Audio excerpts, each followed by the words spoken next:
Om Namo Bhagavate Vasudevaya. Reading from Srimad Bhagavatam, 3rd Canto, 25th chapter, text number 29. Yo yogo bhagavad bano nirvanatmam stvayoditaha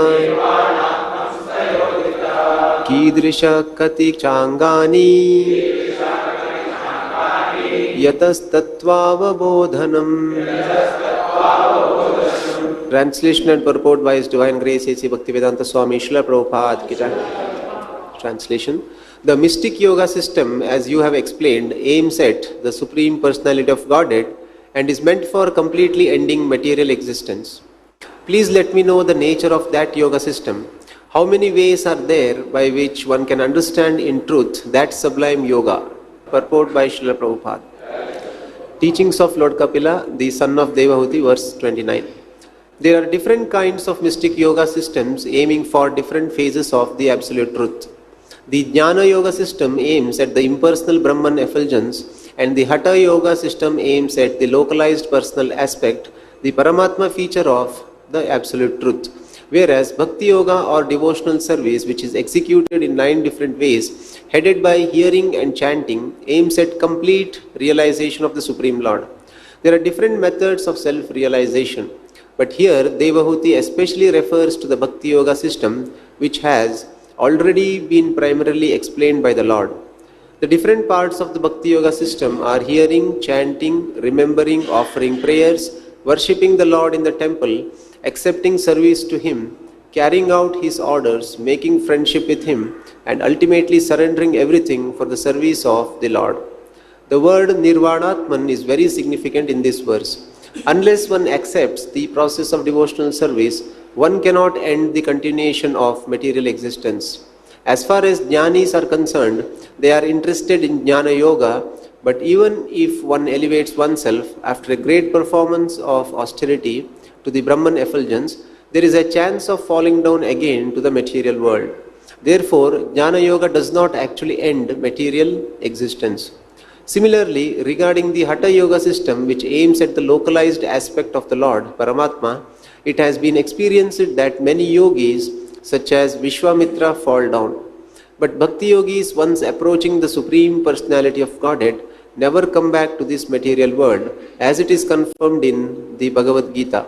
Yadgatva na nivartante. Upon going, one never comes back. Tyaktva deham punarjanma naiti.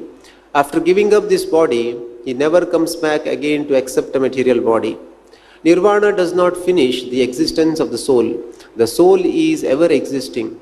Therefore, nirvana means to end one's material existence, and to end material existence means to go back home, back to Godhead. Sometimes it is asked how the living entity falls down from the spiritual world to the material world. Here is the answer. Unless one is elevated to the Vaikuntha planets, directly in touch with the Supreme Personality of Godhead, he is prone to fall down either from the impersonal Brahman realization or from an ecstatic trance of meditation. Another word in this verse, Bhagavad Banaha, is very significant. Banaha means arrow. The Bhakti Yoga system is just like an arrow aiming up to the Supreme Personality of Godhead. The Bhakti Yoga system never urges one towards the impersonal Brahman effulgence or to the point of Paramatma realization. This Banaha or arrow is so sharp and swift that it goes directly to the Supreme Personality of Godhead, penetrating the regions of impersonal Brahman and localized Paramatma. Thus ends the Bhaktivedanta.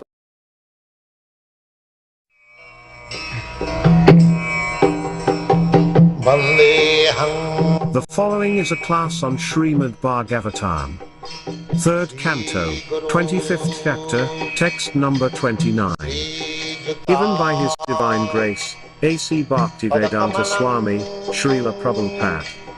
Recorded on 29th of November, 1974 in Bombay, India. Anandamaya Vyasat, that is the Vedanta Sutra. Living being or Parabrahma or Brahma, everyone is Anandamaya. That Ananda can you get perfectly when you take Ananda with Krishna, in association with Krishna.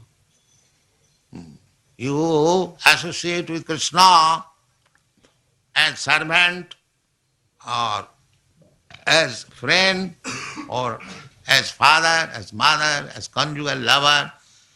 There are 5 rasas: Shanta, Dasa, Sakha, Vatsalya, Madhurya.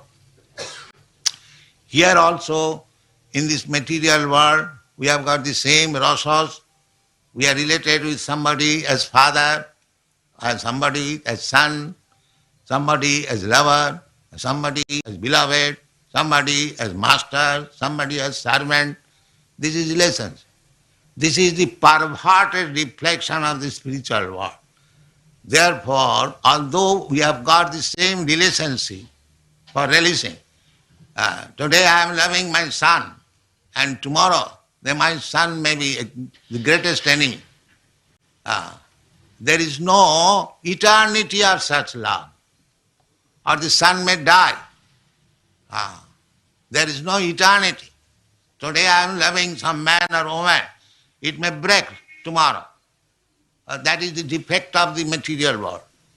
But in the spiritual world, the same relationship will never break. It will anandam vardhanam, simply increase. Simply increase. That is called perfection. That is called perfection. The manusyanam sahasreshu kaschid jatati siddhaya. Jatatam visiddhanam kaschid vettimam tattva. If we understand Krishna tattva, not superficial, here the word is used, jatas tattavabodhanam. Tattavabodhanam.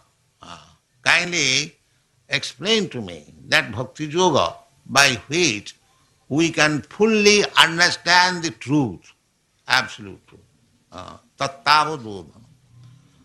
So how that tattva can be understood? That is explained by Krishna. That janma karmam cha dibbam me jo janati tattva. So we have to understand Krishna tattva by truth.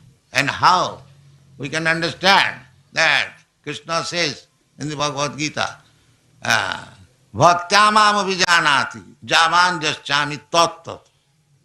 This is tattva word. So, tattavabodhanam. The Devahuti is asking Kapil there, kindly describe that process of yoga by which we can understand in truth tattavabodhanam, not superficial. Tattavabodhanam. And in another place, the tattva is described in 3 ways. Vadanti tat tattva vidas tattam.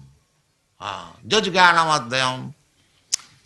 They are not different. That is, everything is tattva, tattva. There are 3 kinds of tattva.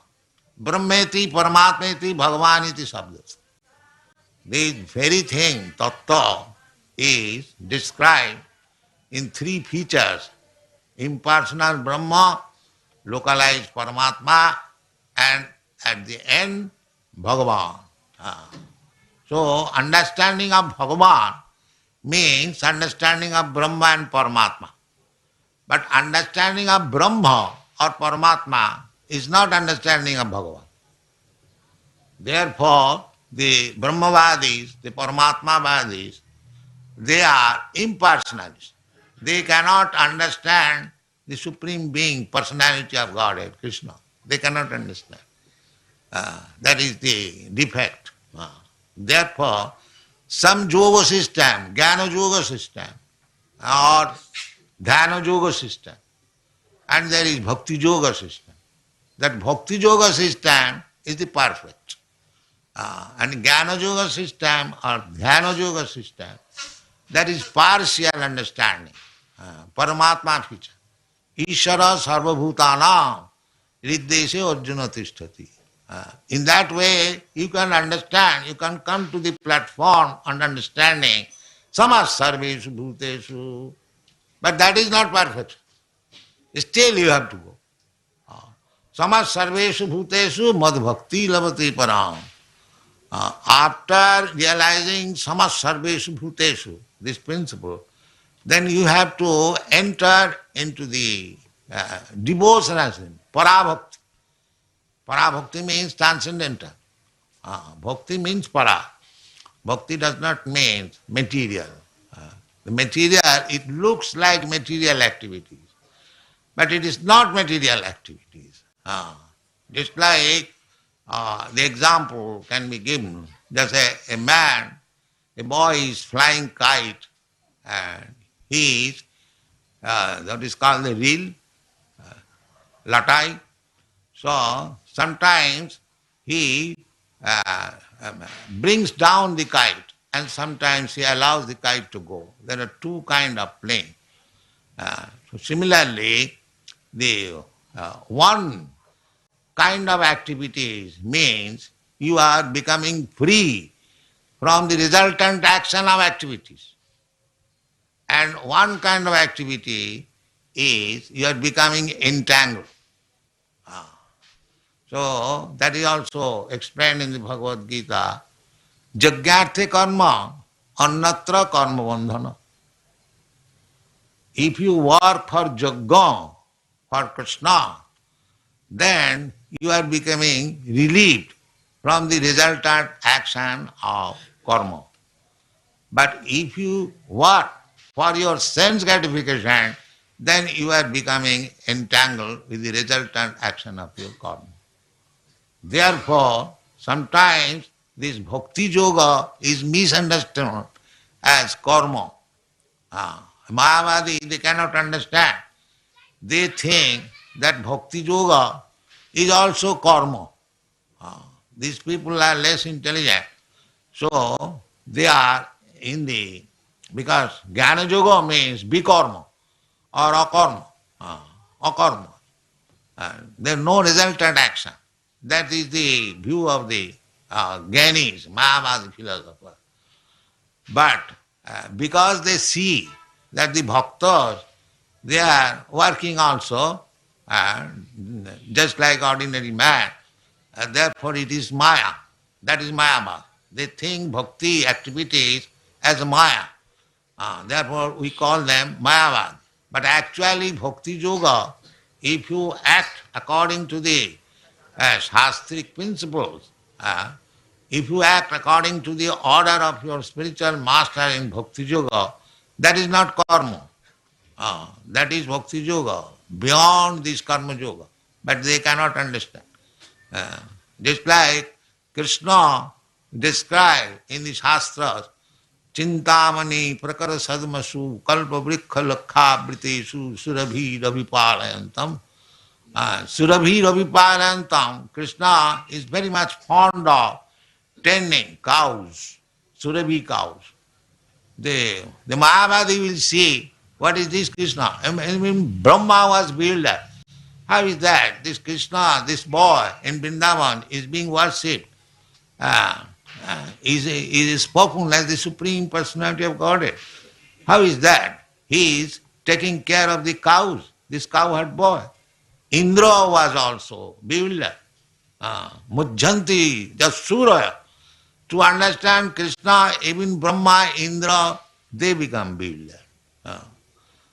Therefore, Manusyanam sahasreshu kaschid jatati siddhai jatatamapi siddhanam kaschid vettimam tattata. We have to understand Krishna in truth, otherwise we will be builder. And for that reason, you have to hear from Krishna or his representative to understand Krishna. Otherwise, you will also be builder. So, if we can understand Krishna, that these activities of Krishna, dibbam, janma karma cha me dibbam, divine, they are not ordinary activities. If we can understand it, immediately we become liberated. Simply if we can understand the activities of this Krishna's dancing with the gopis, they are dibbam. They are not ordinary. Just like here also a young man wants to dance with many young girls. It is not like that. And because people cannot understand Krishna, and if they hear about the dancing of Krishna with the gopis, they take it a concession. Now let us dance with young girls. And they are going to hell. Therefore, you have to learn from the proper person about Krishna's activities. If you learn Krishna from the professional and uneducated person, non-devotee, then you will go to hell. Therefore, immediately we should not try to understand Krishna's dealing with the gopis. It is very confidential. It is kept in the 10th canto of Srimad Bhagavatam. That means you have to understand Krishna as he is by reading first 9 cantos of Srimad Bhagavatam. Then you will be able to understand Janma Karma Cha Divyam. The Krishna's activities, they are not ordinary thing, they are divine. And if we actually understand, then immediately we become liberated. Janma Karma Cha Divyam Je Janati Tattva. Therefore, here it is said, Kidisang Katichangani. How that and Bhakti Yoga is situated and how many processes or branches are there. Kidisa Katicha Angani Jatas Tattavabodhanam. Then we can understand Krishna in tattva, in truth. That is required. That is Bhakti Yoga, and that Angani means they are all the same. Savanam, Kirtanam, Vishnu, Smaranam, Padasivanam. There are 9 angas. 9 anga means different varieties. They are the same. Spiritually, they are the same. Spiritually, absolute.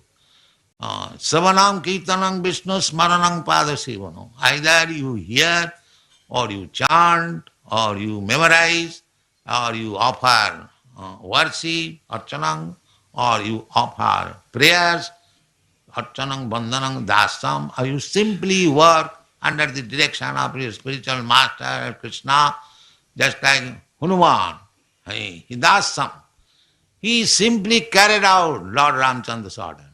He was supposed to be animal. He is not animal, but he was looking like a monkey animal, but having no education. No, he had everything, but superficially he is not teaching Vedanta.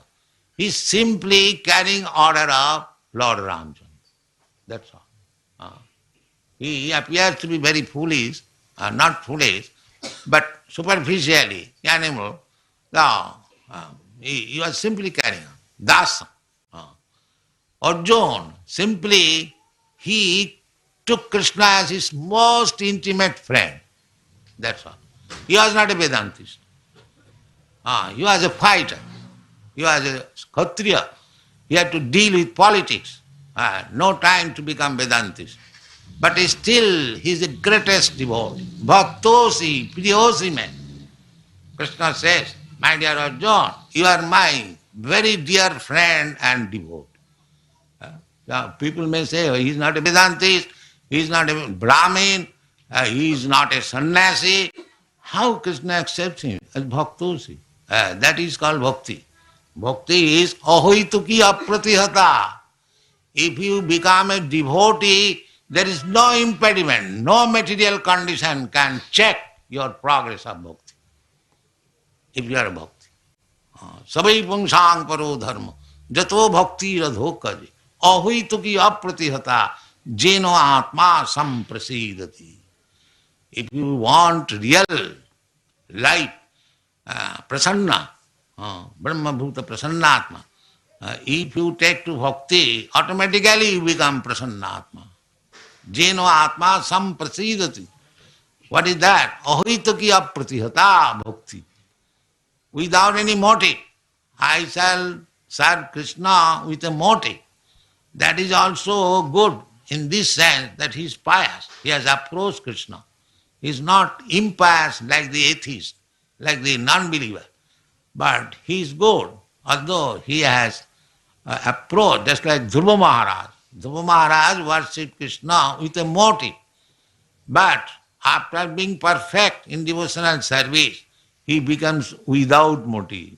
When he saw actually Krishna, he says, no, I don't want anything from you. Swami Gitathosmi, Barang na jati. I don't want any benediction. That is bhakti. Ahituki apratihata. Not that we shall worship Krishna to serve some material purpose. That is also good, because he has come to Krishna. Somewhere or other he has come. Chaturvida bhajanti mang sukriti na arjuna. That is his piety. Anyone who comes to Krishna somewhere or other, he is very fortunate. He is not ordinary man. Ei rupe brahmanda bhramite kono bhagyavanji. Bhagyavanji means very fortunate person. He comes to Krishna consciousness, not ordinary person. Jisam tu antagatanga papam jananam punnakarmanam te dandamaho nirmukta bhajanti mang dirvrat. Krishna bhajan is not so easy. But if you voluntarily, if after hearing so many qualities of Krishna, transcendental qualities, if you somehow or other become attracted to Krishna consciousness, then your life is successful. Jena tena prakarena mana Krishna prayojaya. Somehow or other, you attach your mind to Krishna consciousness. Sarve vidhi niseda suretayo eva kinkara. Krishna says that anyone who is engaged in my devotional service with love and faith, buddhi jogam dadamitam. This is buddhi jog. Buddhi jog means bhakti jog. Buddhi jog means, bhakti jog is not for the foolish person. Bhakti jog means buddhi jog, one who is highly intelligent. Or somehow or other he has become intelligent. That I shall take to Krishna consciousness. Then his life is perfect. Immediately and gradually he will realize Krishna tattata. Bhaktyamam abhijanati javanjaschami tattata. You somehow or other take to Krishna consciousness, engage yourself in devotional service under the direction of Shastra and spiritual master. Then you understand Krishna and then your life is perfect. Thank you very much.